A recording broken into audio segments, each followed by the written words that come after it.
Hi, welcome to a demo of the recent Redis BigKeys analysis that I've been doing. To recap, we don't know for certain what we're storing in Redis.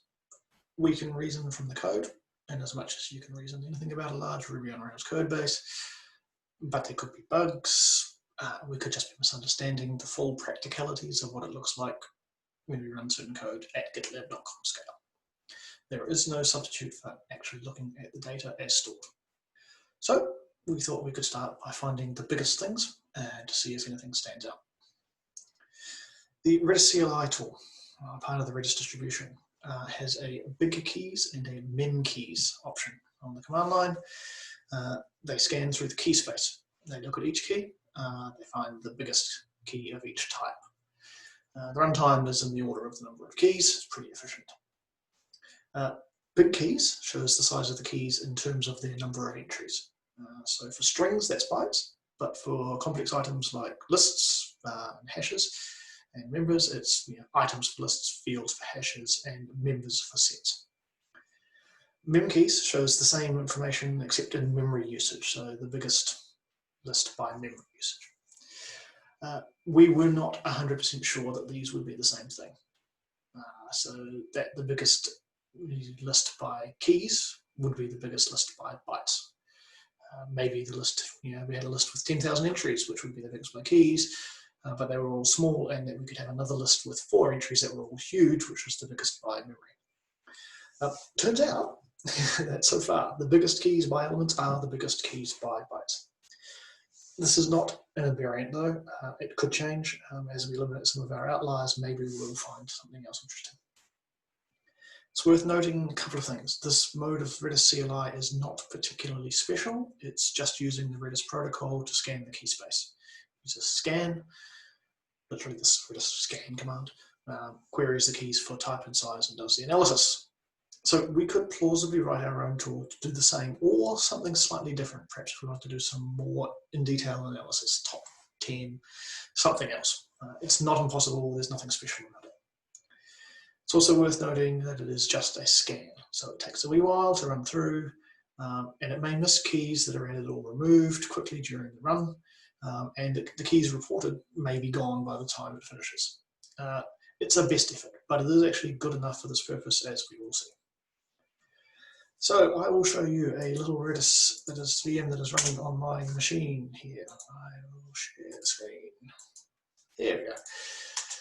This is a snapshot of the staging Redis from a wee while ago.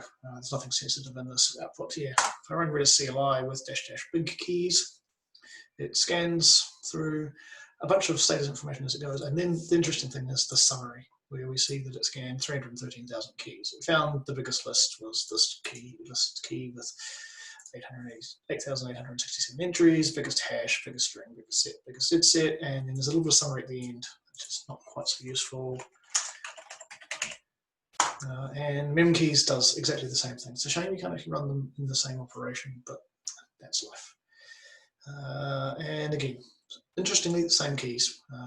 But yes, there's a biggest entry there. That's huge. Yeah. So what we do is we can run this periodically in a little script out of a systemd timer on service. Currently, we run it every hour, and we're at the moment only running on the persistent, the shared state Redis. The cache is going to come tomorrow. I just need to be a little careful about that. We parse this final useful bits of the output and turn it into JSON and shove that JSON into a GCS bucket for later analysis. The repo is available. It's on gitlab.com/gitlab-com/gl-info/redis_bigkeys. Feel free to go have a look. Go away. The result is just JSON. What we put in there is just JSON. So we can do anything we like with that. But for a first view, I've written a cursors CLI that helped me get a handle on what is and is not changing. The code is awful, so don't look at it. It's just if I can do the job.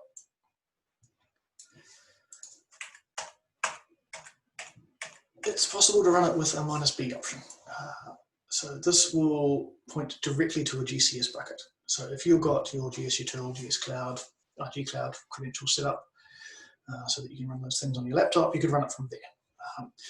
Now, the trick here is that there's actually some slightly sensitive information in there. There's an IP address and a session ID, so I'm not going to run it against that. I'm going to run it against a local copy, which I have copied down by hand and redacted. But the same interface is the same, whether it's looking at the bucket or looking at a directory. So if we run this, it shows the latest report that it's got by default, and the left and right arrows will scroll you through time, so we can scroll left to go backwards in time. So if I scrub all the way to the back, let's keep an eye on those keys up here, right up here, these key names. What we'll find is that they don't change. Throughout this entire week, those keys that were the biggest at the start of the week are the biggest at the end of the week. That's interesting. It's probably good. It means we've got some nice early candidates to have a look at. Now, scrolling forward again, have a look at things like the size of this hash and the size of the set. Watch closely, and you will see that they are just increasing over time. They never go down.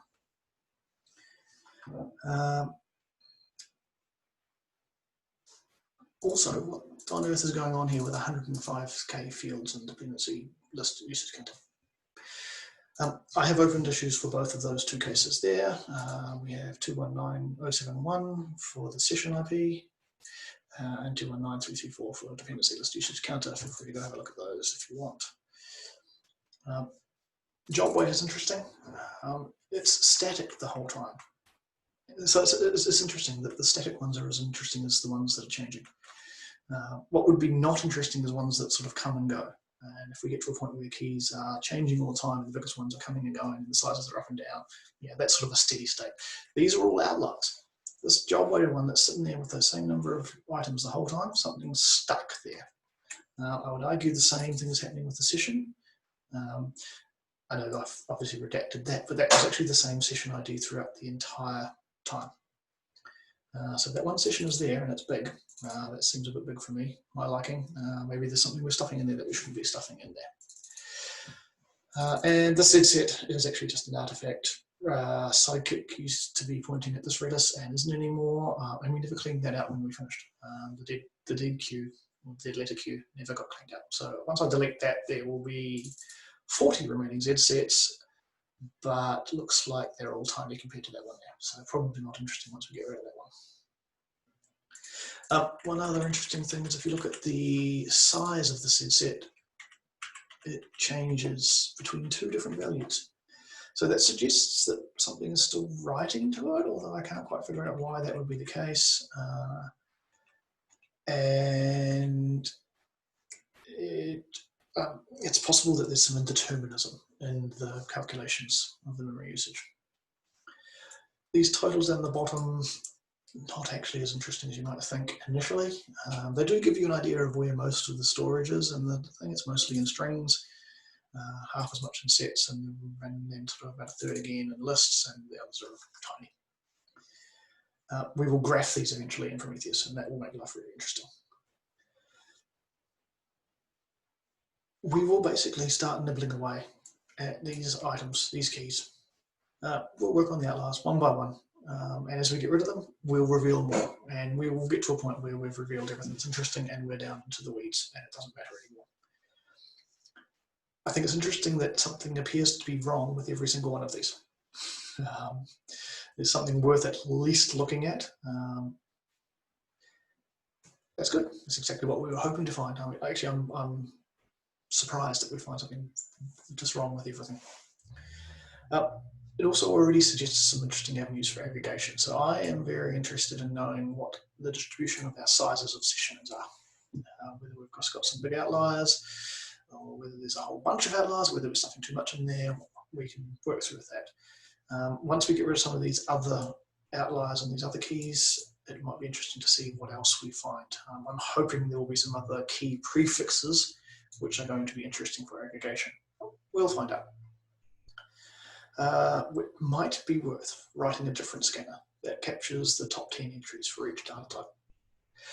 But we should let this early outlier work complete first to see what happens. We may find that once we've got rid of a few, we are down in the weeds and we don't actually care about being more fine-grained. Let's iterate on that and see what we come up with. If you've got any questions or want to contact me, talk with me about this, probably hit me up in the Scalability channel and Slack, and we can discuss it there. Thank you for listening.